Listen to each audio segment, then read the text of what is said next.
오늘 요한복음 6장 1절에서 15절 말씀 가지고서 누구의 손에 들려지는가 제목으로 말씀을 나누도록 하겠습니다. 우리들이 아마 독일의 사회심리학자인 에리히 프롬이라는 사람을 아마 들어보셨을 겁니다. 이분이 사회가 병이 들 때 어떤 현상이 나타나는가 몇 가지 세 가지 정도 특징을 얘기한 게 있습니다.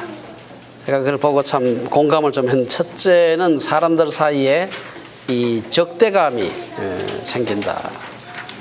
분노를 하는 거지. 두 번째는 사람들이 믿지 못한다. 불신. 말을 해도 믿지 못하고 친절하게 얘기하면 다 저기 장사 속이겠지. 또 얘기를 하면 저게 우리 목사님이 헌금 많이 하라 그러겠지. 믿지 못하는 거예요. 이 세 번째는 이 도구화다. 요게 이제 제가 좀 얘기를 하고 싶은 건데, 도구화. 사람을 볼 때 어떤 돈벌이의 대상으로 본다든지, 향락의 대상으로 본다든지, 사람 그 자체를 보지 않고 그것을 다른 것을 위한 자기의 어떤 이기적인 목적을 달성하기 위한 어떤 도구로 본다는 것입니다. 오늘 이 본문에서 말하는 이 군중들을 보게 되면은 그 예라고 볼 수 있습니다. 오늘 본문 2절에서 보면은 이 사도 요한은 사람들이 예수님을 많이 따라다녔는데 그 따라다니는 이유가 뭐냐? 거기에 보면은 병자들에게 행하시는 표적을 보았기 때문이다. 그렇게 얘기를 하고 있습니다. 그래서 우리 뒤에 보면 14절 15절에도 보면은 오병이어의 기적을 베풀고 난 뒤에도 14절 15절에 보면 사람들이 예수께서 행하신 이 표적을 보고 말하되 이는 참으로 세상에 오실 그 선지자라. 그리고 난 뒤에 그들이 와서 자기를 억지로 붙들어 임금으로 삼으려고 했다. 왜 임금으로 삼으려고 했느냐? 예수님 임금으로 삼게 되면 양식 걱정 안 해도 되겠다. 예수님을 우리의 호구지책을 해결하시는 그런 도구로 본 것입니다. 사람들은 예수님을 이렇게 도구로 보았지만 예수님께서는 전혀 사람들을 도구로 보지 않았다. 자기 명예를 높이기 위한 도구로 본다든지 자기 세력을 과시하기 위한 어떤 도구로 본다든지 전혀 그렇게 하지 않았습니다. 오늘 이 사건 너무 유명한 사건이지만 이 사건의 배경을 좀 볼 필요가 있습니다. 1절에서 4절, 우리 1절에 보면은 그 후에 예수께서, 그 후란 말은 무슨 말인가 하면은 5장에서 일어났던 여러 가지 사건들 후에 그런 뜻입니다. 5장에 무슨 얘기가 나오는가 하면 5장 첫 번째 부분에 보면은 베데스다 연못가에 있던 38년 된 병자를 예수님께서 안식일에 고쳐주는 사건이 나옵니다. 그 사건으로 인해 가지고 안식일에 고쳐주었다는 일 때문에 유대인들로부터 안식일을 범했다는 비난을 받게 됩니다. 거기에 대해서 예수님께서 내 아버지께서 안식일에도 일하기 때문에 나도 일한다. 그렇게 대답을 했는데 이게 대답을 해서 문제가 해결된 것이 아니고 더 큰 문제가 생겼습니다. 내 아버지라고 해가지고 자기를 하나님과 동격으로 생각한다 그래서 안식일을 범하는 정도의 그런 그 유대인들의 분노가 아니고 아버지를 자기의 친아버지로 하나님 아버지를 자기의 친아버지로 생각한다. 그래서 이 신성모독 죄를 범한다는 그런 비난을 받게 됩니다. 거기에 대해서 예수님께서 나는 하나님으로부터 영생과 부활과 심판의 권세를 받았다. 우리 흔히 하는 말로 이 갈수록 태산입니다. 문제 해결되는 것이 아니라 오히려 유대인들과 이 점점 더 강한 그러한 그 논쟁에 휘말리게 됩니다. 이 엄청난 이 공방을 벌인 사건 후에 이제 오늘 이 오병이어의 기적에 대한 얘기를 하는 것입니다. 그래서 여기 보면 그 일 후에 예수님께서 디베랴 바다라고도 불리는 갈릴리 바다를 건너가셨다. 여러분 갈릴리 바다를 아마 가보신 분도 드물 계시겠지만 대부분 안 가봤지만 이름은 다 들었을 겁니다. 별로 크지 않은 그런 호수인데 어떤 사람들은 호수라 그러기도 하고 바다라 그러기도 하고 갈릴리 바다 그리고 또한 디베랴 바다라고도 한다. 이 말이 아주 그냥 평범한 말 같지만요. 이 디베랴 바다라는 것은 그 당시에 로마 황제가 티베리우스라는 사람이 로마 그 당시 황제였습니다. 그 사람 이름을 따가지고 지은 겁니다. 그래서 이 말을 보게 되면 갈릴리 바다 혹은 디베랴 바다라고 하는 곳을 건너갔다는 말 속에는 요한복음의 수신인이 다만 유대 나라 사람만이 아니다 하는 것을 의미하고 있습니다. 저 먼데 어디 소아시아에 사는 사람이 갈릴리 바다 해봐야 그게 어디 있는지 알 수가 없는 것입니다. 그 사람들이 생각할 때는 그 전체 소아시아 전체가 로마의 식민지였기 때문에 당시 로마의 황제 티베리우스 황제 이름을 딴 디베랴 바다 이렇게 하면 다 알아듣지만 갈릴리 바다에서 알아듣지 못하는 것이죠. 무슨 얘기입니까? 오늘 이 요한복음의 수신인들이 히브리인들 혹은 유대인들만이 아니라 이방인들 혹은 팔레스타인에 살지 않는 저 다른 데 살고 있는 이방인들이 포함되어 있다는 것을 의미하는 것입니다. 사실 이 당시에 사도 요한은 팔레스타인 지방에 있지 않고 지금 현재 터키 지방, 터키 저 서쪽에 가면 에베소라고 하는 도시가 있습니다. 거기에 가서 에베소 교회를 담임하고 있었던 담임 목사였습니다. 거기에서 이 글을 썼다 이렇게 생각이 됩니다. 이제 예수님께서 이 갈릴리 바다 건너편으로 가서 병자들을 고쳐주는 일을 계속했는데 많은 사람들이 예수님의 그 병 고침을 생각하고 예수님을 따라갔습니다. 어떤 사람은 자기 병이 있어서 따라갔을 때고 어떤 사람은 자기 병이 아니라 자기 가족 병 혹은 그것도 아니라면은 예수님의 그 기가 막힌 신유의 현장을 보고 싶어서 그냥 아마 따라간 사람도 있었을 것입니다. 그래서 예수님께서는 호수 건너편으로 가셔가지고 사람들을 가르치기 위해 가지고 산으로 올라가셨다. 여기서 산이라는 것은 뭐 굉장히 높은 저런 큰 로키산맥 같은 산이 아니고 여기서 말하는 산은 조금 높은 언덕배기 정도 되는 그런 산을 말합니다. 그리고 당시에 이 확성기도 없고 했기 때문에 약간 높은 데 있어야 10,000명, 15,000명 모인 이 군중들에게 얘기하려면은 따로 무슨 강대상을 만들어 놓을 수도 없고 하니까 약간 높은 데 설교자가 서야 다 이렇게 보이는 것입니다. 그래서 약간 높은 데 올라갔다 이 말입니다. 이때 이제 이 예수님 주변에 몰려든 많은 그 사람들이 있었는데 사도 요한은 이 요한복음을 기록하면서 왜 모여들었을까? 물론 예수님께서 병자를 많이 고치고 했기 때문에 몰려들었겠지만 그와 더불어서 중요한 이유를 하나 얘기를 하는데 그것은 명절이 가까웠기 때문이다. 이 명절은 유월절을 얘기하는 것입니다. 유월절이 되게 되면 그 동네 사람만 예루살렘에 모이는 것이 아니라 전 세계에 뭐 다 해봐야 당시에 주로 지중해 연안이었습니다만은 많은 유대인들 혹은 유대교로 개종한 많은 사람들이 예루살렘에 순례하러 오는 것입니다. 그 사람들 중에서도 아마 예수님에 대한 소문을 듣고 예수님께 이때 나와오지 않았을까 생각이 됩니다. 우리가 이런 배경을 가지고서 오병이어의 이 기적 사건, 오병이어의 기적 사건을 한번 살펴보도록 하겠습니다. 오병이어의 사건은 예수님께서 이제 그 복음서에 보면 베푸신 기적이 굉장히 많은데 오병이어의 기적이 유일하게 사복음서에 다 기록된 기적입니다. 우리가 그렇게 중요하다고 생각되는 예수님의 탄생도 사실은 마태복음하고 누가복음만 기록하고 있지 다른 데는 기록하고 있지 않습니다. 사복음서에 다 기록하고 있는 것은 예수님의 순환과 예수님의 부활 그것은 다 기록하고 있습니다. 예수님이 행하신 기적들 중에는 오병이어의 기적이 유일하게 사복음서에 다 기록되어 있는 사건인데 제 생각에는 왜 그랬을까? 그것은 아마 오병이어만큼 예수님의 기적을 그렇게 많은 사람들이 한꺼번에 본 사건이 없습니다. 여러분 이전에 지난 5장에서 보았던 베데스다 연못가에서 38년 된 병자 고쳐준 거 아마 거기에서도 아마 100~200명 사람들이 보았을 겁니다. 그 외에 다른 사건들 해봐야 많아야 뭐 몇십 명 혹은 몇백 명 정도인데 지금 여기는 어른들 남자들만 5,000명 다 합치면 10,000명 이상의 군중들이 한꺼번에 그냥 눈으로만 본 게 아니고 자기 배가 피지컬리 불렀습니다. 이게 배가 굉장히 고팠는데 예수님께서 먹여주어서 배불리 먹었다. 이건 뭐 부인할 수 없는 뭐 환상이라고 할 수도 없고 어떻게 다르게 얘기할 수가 없는 아마 가장 많은 사람들이 한꺼번에 그것도 육체적인 아주 체험을 입는 이런 기적을 경험한 사건이기 때문에 어느 누구도 부인할 수 없는 예수님의 메시아됨을 증거하는 그런 기적이라고 생각했기 때문에 사복음서가 기록하고 있는 것이 아닌가 그런 생각을 해봅니다. 이제 5절에서 7절에 보면은 이제 오병이어의 기적이 일어나기 그 배경인데요. 많은 사람들이 예수님께 나오는 것을 보았다. 그리고는 예수님께서 둘러서 있던 제자들 중에 빌립에게 묻게 됩니다.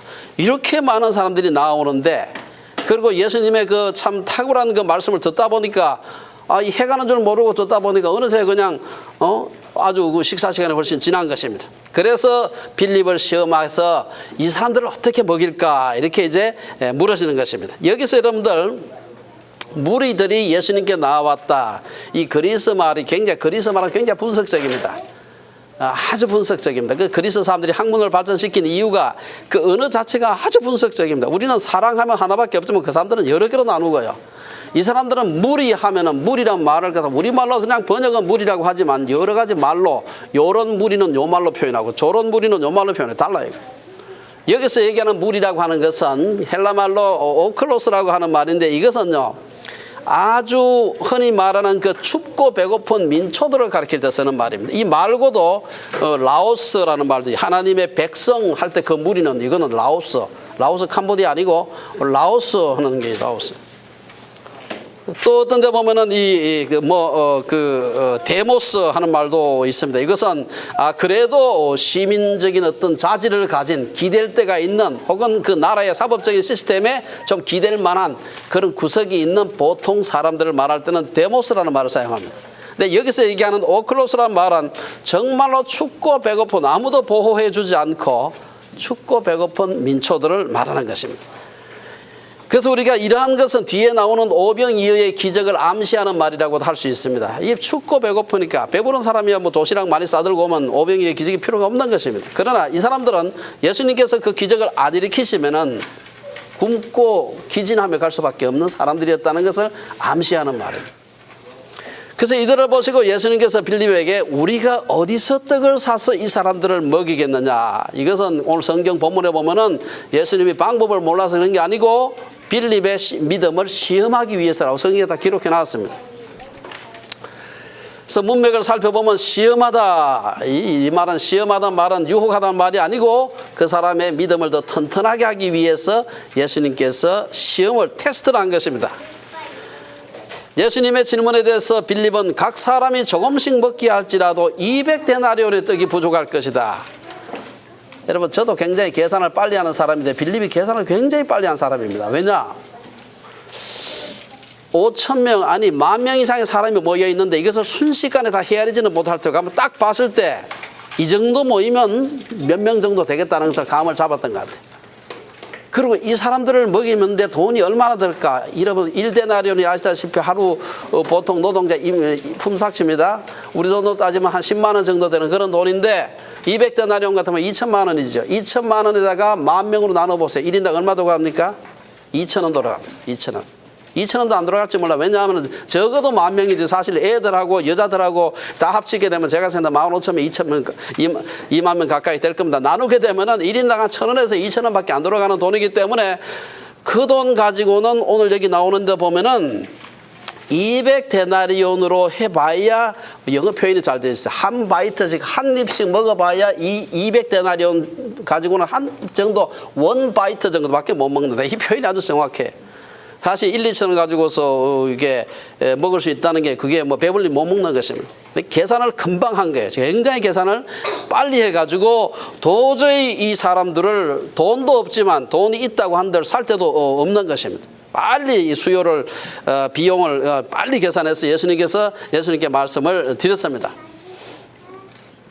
이러한 사건을 두고 여러분 그 누가복음에도 이 사건이 기록이 되어 있는데 약간 다르게 기록을 하고 있어요. 예수께서 이르시되 너희가 먹을 것을 주라 하시니 여짜오되 우리에게 떡 5개와 물고기 2마리밖에 없으니 이 모든 사람을 위하여 먹을 것을 사지 아니하고는 할 수 없사옵나이다. 누가는 약간 다르게 얘기해서 뭐 같은 현장인데 아마 보는 각도에 따라서 조금 다르게 기록한 것 같아요. 이미 예수님께서 주라고 하실 때 그 옆에 아마 그 안드레는 그 저쯤해서 아마 어린아이를 데리고 왔을지도 모르죠. 그래서 예수님께서 너희가 먹을 것을 주라 했을 때 이미 그 아이는 예수님 옆에 와 있었어요. 그리고는 우리에게 떡 5개와 물고기 2마리밖에 없는데 이것 가지고 얼마나 먹이겠느냐 그 말을 하는 것입니다. 자, 이렇게 그 많은 군중들을 먹이기 위해서는 많은 음식 혹은 돈 둘 다가 있어야 되는데 이 빈들에서는 그것은 불가능한 얘기다라고 얘기를 하는 것입니다.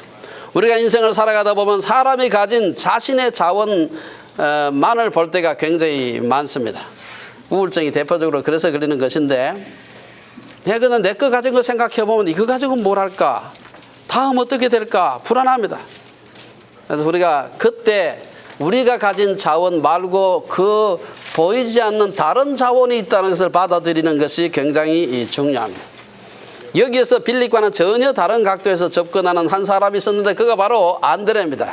8절 9절에 보면은 안드레는 사람을 하나님께 예수님께 데려오는 그런 은사가 있었습니다. 베드로의 형제 안드레는 빌립처럼 머리가 팽팽 돌아가지고 빨리 계산을 하지는 아마 못했던 것 같아요. 그렇지만 그 사람 역시 사람이 가진 자원만을 보았다는 점에서는 아마 빌립이나 비슷했던 것 같아요. 그는 어린아이 하나를 예수님께 데려오기는 했지만 데려오고 난 뒤에 그것이 이 많은 사람, 그것이 뭡니까? 오병이어 떡 5개 물고기 2마리가 이 많은 사람들에게 뭐 얼마나 되겠사옵나이까 그렇게 얘기를 합니다. 많은 사람들이 안드레는 믿음이 굉장히 좋고 빌립은 계산밖에 못한다 이렇게 굉장히 빌립을 나무라는데 제가 가만히 읽어보니까 안드레도 별로 믿음이 없어요. 이거 가지고 데리고 오긴 했지만 이것 가지고 무슨 소용이 있겠나 아주 그 얘기가 딱 기록이 되어 있습니다. 어쨌든 안드레는 그래도 지레짐작하고 어린애가 저쪽에서 아마 가지고 나올 때 그냥 가져 나오진 않았던 것 같아요.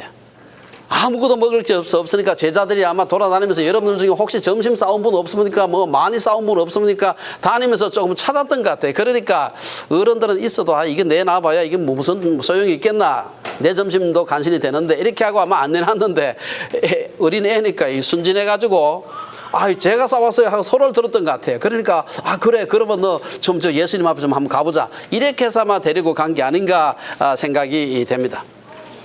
아마 이 어린아이는 그 어린아이라고 하는 표현 자체가 보면 아주 어린아이입니다. 그냥 걷는 데는 문제가 없지만 요즘 같으면 우리 아마 유치원 학생 정도나 초등학교 1학년 정도 아이들을 가리키는 말입니다. 이게 보통은 그런 아이들이 부모님도 없이 빈들에 아무리 그 훌륭한 부흥사가 와서 부흥을 해도 혼자 못 오죠. 근데 아마 그 엄마 우리 그냥 생각해 볼 때 엄마가 생각할 때 예수님이라는 유명한 분이 이 근처를 지나시는데 자기는 지금 무슨 부득이한 일 때문에 못 따라가지만 우리 아이라도 가서 예수님 말씀 좀 듣게 해야 되겠다 싶어가지고 아마 아이에게 도시락을 싸들고 너 이거 들고 가서 예수님 말씀을 다 듣고 와라 아마 이렇게 해서 보내지 않았나 생각이 됩니다. 이 어린아이가 가진 점심은 보리떡 5개 우리 옛날에 말하면 요새 잘 모르지 우리 황강인이 개떡이라고 들어봤어? 못 들어봤어? 개떡, 소떡 아니고 개떡. 이 개떡이라는 게 있었어요. 이 보리로 이렇게 만들어가지고 옛날에 정말 아주 배고플 때 먹던 그런 떡인데 아주 보통 아주 낮은 사람들이 평인들이 먹던 그냥 간식 비슷한 겁니다. 이 물고기 그리고 2마리라 그랬는데 이 물고기라는 것은 헬라어로 이 옵사리온이라고 이렇게 표시한 이 옵사리온의 말을 제가 좀 설명을 하는 게 필요합니다. 이것은 그냥 물고기가 아니고 보통 사람들이 뭐 그물을 쳐가지고 물고기를 잡거나 낚시를 해서 물고기를 잡을 때 잡힌 놈들 중에서 큰 것들만 집어넣고 아주 작은 거 내버리고 한 좀 작아가지고 들고 가기도 그렇고 안 들고 가기도 그렇고 하는 게 있거든. 그런 것들은 그냥 주변에 던져놔 이렇게. 던져놓으면은 고아와 과부들이 와서 그걸 주워가는 것입니다. 마치 그들을 위해서 이삭을 남겨놓는 것처럼 그냥 가져가기도 뭐 조금 너무 작고 그렇다고 또 그냥 막 놔주기는 조금 아깝고 해가지고 그냥 옆에 던져놓으면은 되는 그런 작은 물고기 그걸 옵사리온이라고 하는 것은 옵사리온 2개를 가지고 왔다. 이 말은 무슨 말입니까? 가난한 집에서 온 아이라는 것이죠. 그리고 그것이 양이 얼마 안 된다. 요새같이 무슨 이만한 무슨 고등어 2마리 가져온 게 아니고 조그만 아마 제 생각에는 큰 멸치보다 좀 더 큰 아마 그런 물고기 2마리 아니었겠나 싶습니다. 그거를 아마 가져가서 엄마가 소금치고 말려가지고 이 아들의 점심으로 도시락으로 이렇게 준 것이 아닌가 생각됩니다. 어쨌든 이 말을 예수님의 앞으로 이 어린아이가 이제 점심을 들고 이제 제자들의 말을 듣고 가지고 나왔습니다. 그는 이 음식이 어떻게 쓰일지는 꿈에도 생각하지 못하고 점심 가져온 사람 손들어라는 거 손들어서 그냥 나온 것입니다. 빌립은 계산을 빨리 하는 은사가 있었지만 이 안드레는 다른 사람을 예수님께 데려오는 은사가 있어요. 제가 보니까 빌립도 은사가 대단한 사람입니다. 그 많은 사람을 번개같이 쫙쫙 계산해가지고 나누기 딱 해가지고 1인당 얼마치씩 돌아가는 거 딱 계산해가지고 탁 한 거 보면요. 이게 하루 동안 계산한 게 아닙니다. 예수님이 물으니까 그 자리에서 쫙쫙 계산한 거예요. 이 대단한 은사죠. 안드레는 그 계산은 못하지만 안드레도 나름대로 그 은사가 있는데 사람 앞에 데리고 오는 은사입니다. 안드레가 여기서만 어린애를 데리고 온 게 아니에요. 성경에 보면 몇 차례 데리고 오는 게 있는데 제일 중요한 데리고 오면 누굽니까? 베드로를 예수님한테 데려가면 베드로가 수제자지만 사실은 안드레한테 전도받아가지고 예수님 앞에 나와서 그 엄청난 참 초대교회의 대그 역사의 주인공이 되는 것을 볼 수가 있습니다. 요한복음 1장 40절 거기 보면은 안드레의 전도를 받고 베드로를 갖다가 예수님께 데리고 와서 베드로라는 이름도 그래서 얻게 된 이름입니다. 그리고 요한복음 12장에 보면 6월절 명절을 맞아서 예루살렘에 올라온 헬라인들, 이 사람들은 이제 유대교로 개종한 헬라인들이죠. 이 사람들이 많이 왔을 때 예수님이 유명하다는 얘기를 듣고 예수님 한번 만나보고 싶은데 했는데 소위 말해서 끈이 있어요. 비서실에 끈이 있어야 되죠. 끈이 없어요. 이때 이제 안드레가 그들을 데리고 와서 예수님께 소개했어요. 여기 보면은 요한복음 12장 20절 22절에 보면은 명절에 예배하러 올라온 사람 중에 헬라인 몇이 있는데 그들이 갈릴리 베세다 사람 빌립에게 가서 청하여 이르되 선생이여, 이 빌립에게 얘기를 했네요. 예, 선생이여 우리가 예수를 배웠고자 하나이다 하니 빌립이 안드레에게 가서 말하고 안드레와 빌립이 예수께 가서 여쭈니 이렇게 나옵니다. 빌립이 직접 데리고 가지 않고 안드레한테 가서 우리 저 사람 우리 데리고 예수님한테 소개 좀 시켜주자. 안드레한테 간 거 봤을 때는 이때가 처음이 아닌 것 같아요. 여러 차례 아마 안드레가 예수님한테 비서실장 비슷한 노릇을 해가지고 누가 예수님 만나고 싶으면 안드레가 데리고 가고 이랬던 것 같아요. 이 데리고 오는 은사가 있었던 것입니다. 많은 사람들이 오늘날 인재가 없다고 하지만 사실은 인재가 없는 것이 아니라 예수님 앞에 그 인재를 데리고 오지 않는 것이 문제라는 것입니다. 안드레의 전도를 받고 예수님께 나온 다혈질 말썽꾸러기 베드로는 후에 몇천 명씩 한꺼번에 전도를 해서 회개케 하는 놀라운 대부흥의 역사를 일으킨 주인공이 되었습니다. 오늘 본문에서 안드레는 예수님의 메시아됨을 가장 많은 사람들에게 가장 직접적으로 증거하는 오병이어의 기적이 일어나는데 가장 중요한 역할을 합니다. 아무리 오병이어 가지고 있어도 그걸 데리고 나오지 않았으면 그 아이를 데리고 나오지 않았으면은 기적을 볼 수가 없는 것이죠. 자, 우리가 그 다음 이런 그 어린아이의 작은 헌신을 하나님께서 예수님께서 어떻게 크게 사용하시나 하는 것이 10절에서 13절에 나오고 있습니다. 어린아이의 떡을 이제 손에 드신 예수님은 무리들을 배식하기 좋도록 그룹으로 잔디 위에 앉게 했습니다. 아까 말씀드린 대로 어른들만 남자만 성인 남자들만 5천여 명이라고 했으니 아마 한 10,000명, 15,000명 됐을지 모르죠. 예수님께서 오병이어를 손에 드시고 축사하신 후에 나눠주라고 해서 나누어 주었습니다. 이때 예수님께서 축사하셨다. 이 말은 이제 감사했다 이 말인데 이 말에서 오늘 우리가 오늘날 성찬식이라는 말이 나왔습니다. 그래서 보면 유카리스테오 하는 말은 오늘날 성찬식의 말입니다. 그리고 예수님은 남은 음식을 버리지 않고 모두 모으게 했는데 12바구니에 가득 차게 모았다. 그리고 이 남은 떡은 어떻게 했을까요? 당시에 풍습으로 보면은 보통 잔치 같은 데서 음식이 남게 되면은 봉사한 사람들 따로 뭐 임금을 주는 게 아니기 때문에 이 사람들에게 이제 가서 먹기도 하고 들고 가기도 하고 그랬습니다. 예수님의 이 오병이어 기적은 골방에서 일어난 사건이 아닙니다. 아까 말씀드린 대로 이 기적은 예수님의 모든 기적들 중에서 가장 많은 사람들이 한꺼번에 한 장소에서 그리고 부인할 수 없는 증거를 가지고서 목격했던 사건입니다. 어느 누구도 이 사건을 보고서 환상을 보거나 환청을 들었다고 할 수 있는 그런 사건이 아니었습니다. 이렇게 분명한 기적인데도 불구하고 이게 안 믿으려고 하면 꼭 안 믿는 사람이 항상 생기는 것입니다. 제가 오래전에 미국에서 공부할 때 그때 저희 학교에 같은 학과는 아니지만 사회학과에 한국의 유명한 그 중앙일보 기자를 하고 왔다는 분이 있었는데 그분이 이 사건을 두고서 그런 일이 있을 수가 있느냐 있을 수가 없다. 어떻게 그런 일이 일어나?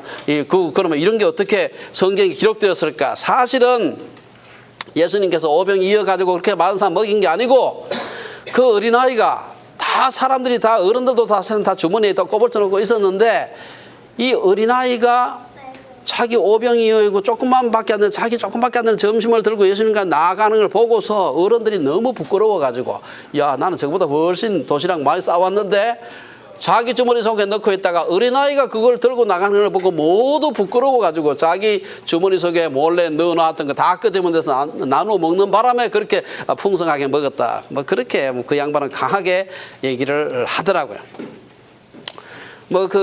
그렇게 믿는 거에 어떻게 하겠습니까? 언론의 자유도 있는데 자기 믿음대로 그렇게 할 수밖에 없는데 제 생각에는 그래가지고 빵 실컷 먹고 난 뒤에 여러분들 예수님 우리 임금 삼자 그렇게 했습니까?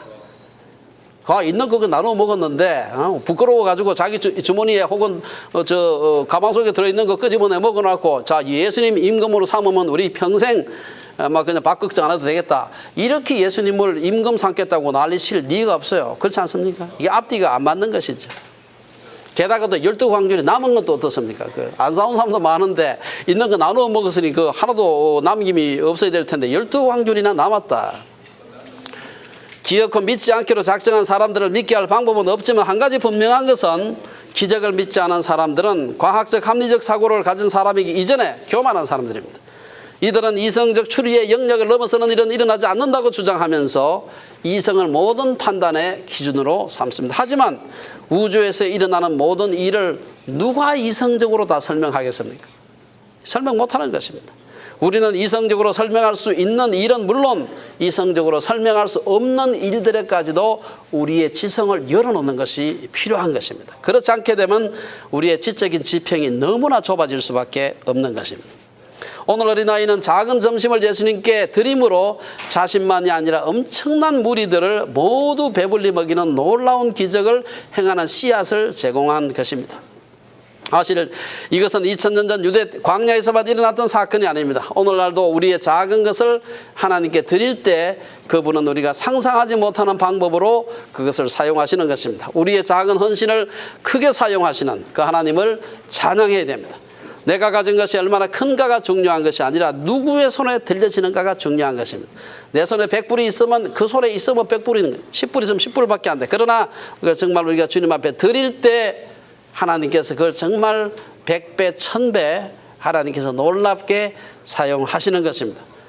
머리가 팽팽 돌아가는 분들은 저또 교회 헌금 많이 하라고 하는 게 아닌가 싶지만 그게 아니라 꼭 돈만이 아니라 우리가 가진 게 돈만 있는 게 아니지 않습니까? 은사도 있죠. 우리의 인맥도 있죠. 때때로 우리 얼굴에 용모도 있죠. 힘도 있죠. 우리가 가진 것은 하나님의 손에 누구의 손에 들려지는가가 중요한데 하나님의 손에 들려질 때 기적이 일어나는 것입니다. 많은 사람들이 똑똑하고 많은 은사를 가진 사람들이 큰일을 한다고 생각하지만 오늘 본문은 그렇게 얘기하지 않습니다.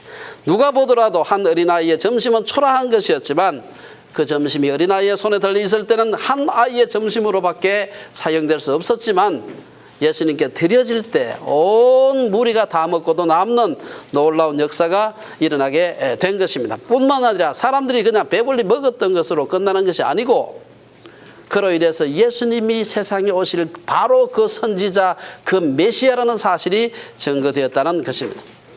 이제 마지막으로 14절, 15절에 보면은 예수님이 메시아라는 사실이 드러나는 것입니다. 왜 요한복음 기록했습니까? 예수님이 하나님의 아들이시고 세상에 오시는 메시아라는 사실을 증거하기 위해서 요한복음을 기록했다고 사도 요한이 뒤에 가면 딱 선언해 놨는데 오늘 이 사건을 통해서도 예수님의 메시아 되심이 명확하게 드러난 것입니다. 이제 요한은 이 오병이어의 표적을 기록한 목적을 다시 한번 확인하는 것입니다. 이 표적을 통해 사람들은 예수님을 참으로 세상에 오실 그 선지자, 오늘 14절에 보면은 참으로 세상에 오실 그 선지자, 여기서 그 선지자라는 것은 신명기에서 그 예언한 것인데 이것은 곧 그 메시아를 말하는 것입니다. 요한의 입장에서 볼 때 예수님이 표적을 행하신 목적이 달성된 것입니다. 기적 실컷 행했는데 목적이 달성이 안 됐다. 그러면 안 되지. 열심히 가르쳤는데 학습 목표에 이르지 못했다. 그러면 잘못 가르친 겁니다. 기적을 행했을 때 기적을 행하신 목적, 이제 그것이 달성이 되었다는 것입니다. 하지만 빈들에서 예수님을 통해 배불리 먹은 군중들은 예수님을 그대로 내버려 두지 않았습니다. 사람들은 저런 분을 우리의 임금으로 왕으로 삼게 되면은 우리 평생에 이제 먹을 것 걱정하지 않아도 되겠구나 생각했습니다. 예수님은 무리들을 긍휼히 여겨서 빈들에서 기적을 행하셨지만 사람들은 예수님을 도구화 수단화해서 자기의 빵의 문제를 영구히 해결하는 수단으로 생각했습니다. 그래서 예수님은 그들이 예수님을 임금으로 삼으려고 했을 때 미련 없이 산으로 떠나가셨습니다. 15절에 보면은 예수님께서 다시 산으로 돌아가셨다. 무엇을 의미합니까? 이전에도 그런 일이 자주 있었다는 것을 의미하는 것입니다. 이전에도 뭐 큰 기적 행하고 나면 야 예수님 우리 왕으로 좀 삼자 뭐 이렇게 하는 일이 자주 있었던 것 같아요. 근데 오늘 여기서 이 일 후에 다시 예수님께서 산으로 다시 가셨다, 떠나가셨다 하는 걸 보면은 예수님께서 그곳에 가셔서 하나님 앞에서 자신을 내어놓고 하나님을 대면한 것을 볼 수가 있습니다. 결론적으로 오늘 한두 가지 말씀드리고 얘기를 마치겠습니다. 우리가 어떻게 보느냐, 어린아이의 점심 그냥 그걸로 보면 그야말로 하나에 먹고 그냥 배 안 고플 정도로 한 점심밖에는 안 됐을 것입니다만은 조금만 우리가 믿음의 눈으로 이것을 정말 이걸 예수님께 내어놓는 약간의 우리의 그 퍼스펙티브를 바꾸게 되면은 이 놀라운 오늘 우리가 보았던 오병이어의 기적이 일어나는 것입니다. 옛날에 어떤 시골에 어떤 사람이 옛날엔 다 가난했으니까 그래서 야 내가 이렇게 가난하면 한평생에 가난하게 살 것이 아닌가 생각해서 내가 서울에 가서 뭘 좀 사업을 하든지 뭘 하든지 돈을 좀 크게 벌어봐야 되지 하고 서울에 한 번도 안 가본 사람이에요. 서울 가겠다고 하니까 조그만 동네에서 다 소문이 나지 않았겠습니까? 누구 집 누구가 서울 간대. 그러니까 바로 옆집에 아저씨가 서울 여러 차례 다녀온 사람이에요. 가지 마라, 가지 마라. 너 서울 가면 굶어 죽는다며. 너 서울은 물가가 얼마나 비싼지 아니? 서울 가면 물도 사 먹는단다. 그 얘기를 듣고 이 사람이 됐다. 물도 사 먹는데 내가 가서 물 장사해야 되지. 해가지고 서울 가서 큰 돈 벌었다는 그런 뭐 얘기입니다. 어떻게 보느냐에 따라서 이게 전혀 달라지는 것입니다. 어떤 사람이 그 중국에서 얘기입니다만 어떤 사람이 길을 가다가 큼직한 그 나무 뿌리에 걸려가지고 넘어졌어요. 처박혀가지고 일어나려고 가만 보니까 나무에 뭐 글씨가 하나 써 있는데 보니까 이 나무 뿌리에 걸려 넘어지는 사람은 앞으로 3년밖에 못 산다. 큰일 났어. 자기가 이제 3년밖에 못 산다니까 큰일 났죠. 그래가지고 그 자리에서 엉엉 울고 큰일 났다. 3년 뒤에 내가 죽을 텐데 큰일 났다. 근데 그걸 가만히 보고 있던 사람이 그럴 게 아니라 또 한 번 더 넘어지면 6년 살 거 아니야.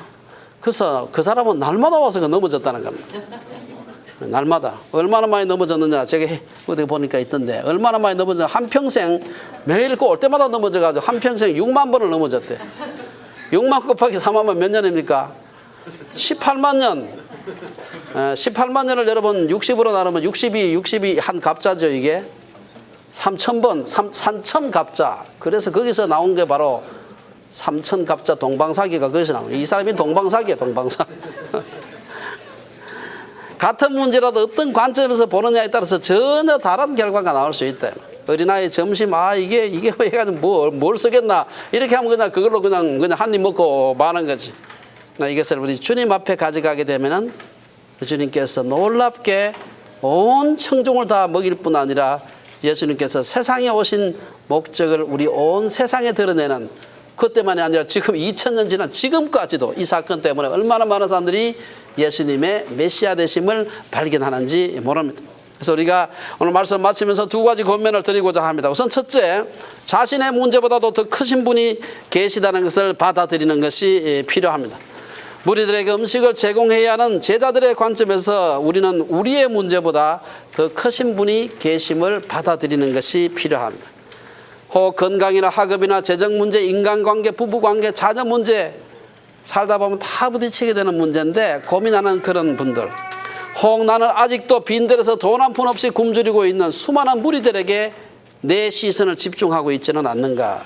아무도 내 문제를 해결할 수 없을 거라고 생각하면서 혼자 끙끙거리는 그런 분은 없는가. 우리의 문제보다도 훨씬 더 큰 분이 계시다는 것을 받아들이는 것이 필요합니다. 그래서 사도 베드로는 너희 염려를 다 주께 맡기라. 이는 그가 너희를 돌보심이라. 그러니까 나이가 들어갈수록 현실의 쓴맛, 조직의 쓴맛을 보면서 사람들은 점점 더 부정적인 사고를 갖게 됩니다. 교회나 선교회 등에서 하나님의 역사를 기대하면서 헌신하는 젊은이들을 보고는 제가 아직도 인생을 몰라서 그렇다고 핀잔 줄 때가 많죠. 하지만 높은 공중에서 외줄타기를 하는 사람은, 장대 하나 들고 나이아가라 폭포 위에 줄 매놓고 건너가는 사람은요 절대로 밑을 내다보지 않습니다. 왜 안 봅니까? 그거 내다보면 어지러지해서 넘어지죠. 앞만 보고 가는 것입니다. 이처럼 기적을 기대하는 사람은 환경과 문제가 얼마나 큰가를 보지 않고 우리 예수님에게 집중하는 것이 필요합니다. 칠흑같이 어두운 밤도 새벽의 빛을 이길 수 없고 두꺼운 구름 저 너머에도 끝없는 창공이 있다는 사실을 받아들이는 것이 필요합니다. 두 번째, 우리가 내가 가진 자원을 주님의 손에 올려드리는 것이 필요합니다. 자신이 가진 작은 점심을 예수님께 내어놓았던 어린아이와 같이 내가 가진 최선의 것을 주님께 내어놓는 것이 필요합니다. 우리가 교회 헌금 많이 하라 그런 얘기가 아닙니다. 내가 가진 지혜와 재능, 자원과 인맥 모든 것을 주님의 손에 내어놓고 주님의 축사를 받을 때 그것이 수천 배, 수만 배의 기적을 일으키게 되는 것입니다. 예수님은 나의 오병이어를 통해 자신의 하나님 되심을 드러내시면서 우리의 모든 문제, 내 문제뿐 아니라 우리 모든 사람들의 문제를 해결하시는 분인 것입니다. 아직까지 자신의 오병이어를 움켜쥐고 있는 분은 없습니까? 그것이 내 학문과 지식, 권세와 돈 등 무엇이든지 내 손에 그대로 있는 한 그것밖에는 안 되는 것입니다. 하지만 하나님의 손에 내어드릴 때 하나님은 놀라운 기적을 일으키실 수 있습니다. 기적은 우리가 애쓴다고 되는 것이 아닙니다. 시편 기자가 시편 46편에서 말한 것처럼 너희는 가만히 있어 내가 하나님 됨을 알지어다. 혹시 어차피 없어질 그 오병이어를 가지고 우리가 내가 혹시 그거 잡고 발발 떨고 있는 건 아니지 한번 좀 살펴봐야 됩니다. 우리가 잘 아는 에콰도르 선교사 짐 엘리엇이 한 말을 다시 한번 소개를 드리겠습니다. 잃어버릴 수 없는 것을 얻기 위해 지킬 수 없는 것을 포기하는 사람은 바보가 아니다. 그 사람의 수첩에 적혀있던 한 말인데 지난 수십 년 동안 얼마나 많은 사람들의 가슴을 울렸는지 모릅니다. 잃어버릴 수 없는 것을 얻기 위해서 어차피 지키지도 못할 거 그것을 버리는가. 버리는 사람은 어리석은 사람 아니다. 어차피 못 지키는 건데. 어차피 나의 오병이어는 내가 영원히 지킬 수 없는 것입니다. 이 지킬 수 없는 것을 주님 앞에 내어놓고 잃어버릴 수 없는 것을 얻는 것이 지혜지. 예수님이 그리스도이심을 드러내는 기적은 오병이어의 헌신이 있었을 때 일어난 것입니다. 기적은 믿음이라는 그릇에만 담기는 것입니다. 기적은 기적을 기대하고 믿는 사람들에게 일어나는 것입니다. 저 멀리 지평선 너머에 한 조각의 구름이 떠오르는 걸 보고 엘리야 선지자는 홍수를 준비했습니다. 이 믿음입니다. 오늘날도 기적은 한 조각의 작은 헌신이 기적을 일으킬 것이라고 믿는 사람들에게 일어나는 것입니다. 우리 온 성도님들이 정말 오늘 오병이어의 기적 수없이 주일학교 때부터 들어온 얘기지만 이 얘기가 오늘 우리에게 닥쳐진 문제 각자 서로 다른 문제에 닥쳐 있을지 모르지만 그 사건을 해결하는 오병이어의 기적을 경험하는 우리 온 성도님들 되기를 주의 이름으로 축원합니다. 기도하겠습니다.